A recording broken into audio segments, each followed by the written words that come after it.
Friends, I am doctor Shailja Pandey और अभी हम बात करने जा रहे हैं इंटरस्टिशियल सिस्टाइटिस के बारे में। इंटरस्टिशियल सिस्टाइटिस क्या है? ये एक गंभीर स्थिति है जिसमें क्या होता है कि जो ब्लैडर होता है, यूरिनरी ब्लैडर होता है, उसमें प्रेशर पड़ता है और जब प्रेशर पड़ता है तो उससे क्या होता है, दर्द होता है। और कभी कभी महिलाएं शिकायत करती हैं कि उनके नीचे के पेट में, पेड़ों में जो लोअर एब्डोमेन होता है वहाँ पर बहुत दर्द हो रहा है और ये दर्द हल्के हल्के होते होते काफ़ी सीवियर कंडीशन में आ जाता है।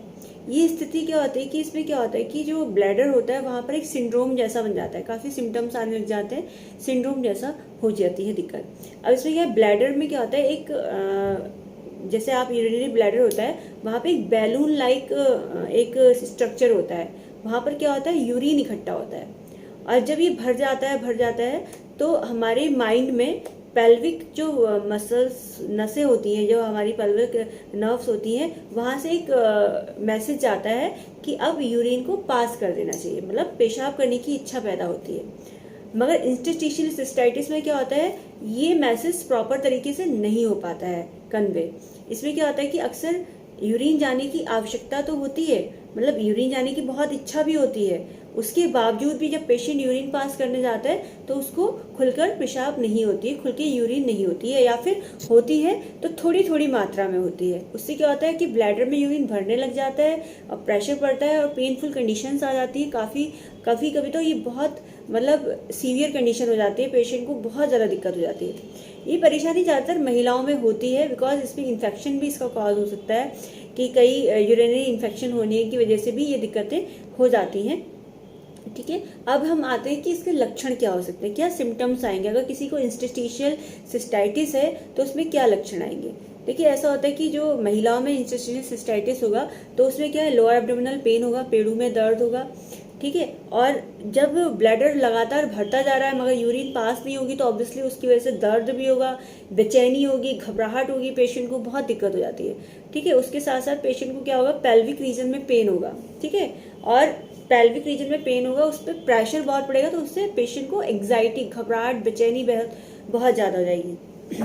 पेशेंट को इच्छा होगी इतनी ज़्यादा यूरिन पास करने की, अभी मैं तुरंत कर दूँ, पर फिर भी वो उसको यूरिन पास नहीं होगी और या फिर बूंद बूंद करके होगी। ठीक है, और इसका एक सिम्टम और होता है कि दिन में या रात में बार बार मतलब 60 टाइम्स तक पेशेंट जो है बार बार यूरिन पास करने जाता है दिन रात। ठीक है, तो इस टाइम ऐसे करके लेडीज में सिम्टम्स आते हैं। ठीक है, अब इंटरस्टिशियल जो सिस्टाइटिस की दिक्कत हो जाती है तो पेशेंट को जो है अलग अलग दिन में अलग अलग टाइप की दिक्कतें होती रहती हैं। पेशेंट को कभी बेचैनी होगी, कभी पेट में दर्द होगा, कभी घबराहट हो जाएगी, पेशेंट पसीना पसीना हो जाएगा। इस तरीके की दिक्कतें पेशेंट को आते रहती हैं। अब इसके कारण क्या हो सकते हैं, इंटरस्टिशियल सिस्टाइटिस के कारण क्या हो सकते हैं। फर्स्ट ऑफ ऑल, अगर यूरिनरी ब्लैडर में कोई चोट आई है, कोई इंजरी हुई है तो वो इसका कारण हो सकता है। महिलाओं में अगर बार बार इन्फेक्शन हो रहा है, इन्फेक्शन बहुत सीवियर कंडीशन में पहुंच चुका है तो उसकी वजह से हो सकता है।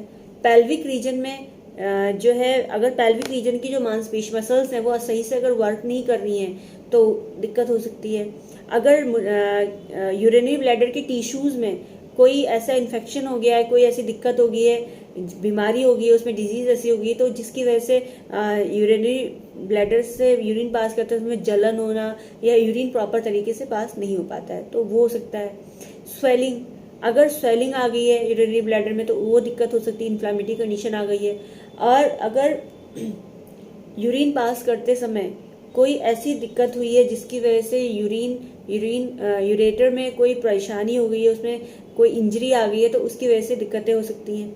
ठीक है, अगर कोई नर्वस सिस्टम में कोई प्रॉब्लम आ जाती है तो उसकी वजह से भी ये इंटरस्टिशियल सिस्टाइटिस की दिक्कत हो सकती है। कई बार क्या होता है कि रोग प्रतिरोधक क्षमता, जो हमारी इम्यून सिस्टम है, अगर उसमें कोई दिक्कत आ गई, हमारा इम्यून सिस्टम जो होता है सही से वर्क नहीं कर रहा है या हमारी बॉडी के अगेंस्ट वर्क करने लगे, जिसे हम ऑटो इम्यून डिजीज कहते हैं, तो वो भी एक इसका कारण हो सकता है। ठीक है, अगर स्पाइनल कॉर्ड में, रीढ़ की हड्डी में अगर कोई इंजरी या चोट लग गई तो वो भी इसका कारण बन सकता है। इसका कारण जेनेटिक भी हो सकता है। अगर आपकी फैमिली में कोई महिला पहले से ही सफ़र कर रही है, मदर या आपके घर में मौसी, तो जहाँ पे ब्लड रिलेशंस होते हैं तो वहाँ से भी आपको ये दिक्कतें आ सकती हैं। कोई एलर्जी, किसी भी एलर्जी की वजह से भी ऐसी दिक्कतें हो सकती हैं। आप इसको कैसे बच सकते हैं। देखो, एक तो यह है कि अगर सबसे पहले आपको यूरिन टेस्ट कराना है कि कहीं आपको यूरिन में कोई यूटीआई की दिक्कत तो नहीं, मतलब यूरिन में कोई बहुत इन्फेक्शन तो नहीं होता है। दूसरी बात, ब्लैडर कैंसर तो नहीं है कहीं। और अगर जेंट्स में हो रहा है सिस्टाइटिस, ये इंस्टिट्यूशनल सिस्टाइटिस, तो वहाँ पर हम देखते हैं कि कहीं क्रोनिक प्रोस्टेटाइटिस की दिक्कत तो नहीं है, अगर क्रोनिक पेल्विक पेन तो नहीं है, एंडोमेट्रियोसिस की दिक्कत तो नहीं है, महिलाओं में चेक करेंगे। तो इस तरीके से हम देखते हैं। फिर पेशेंट की हम मेडिकल हिस्ट्री लेते हैं। मेडिकल हिस्ट्री में हम ये लेंगे कि पेशेंट को पहले कोई ऐसी बीमारी तो नहीं थी जिसकी वजह से इंटरस्टिशियल सिस्टाइटिस की दिक्कत हुई है।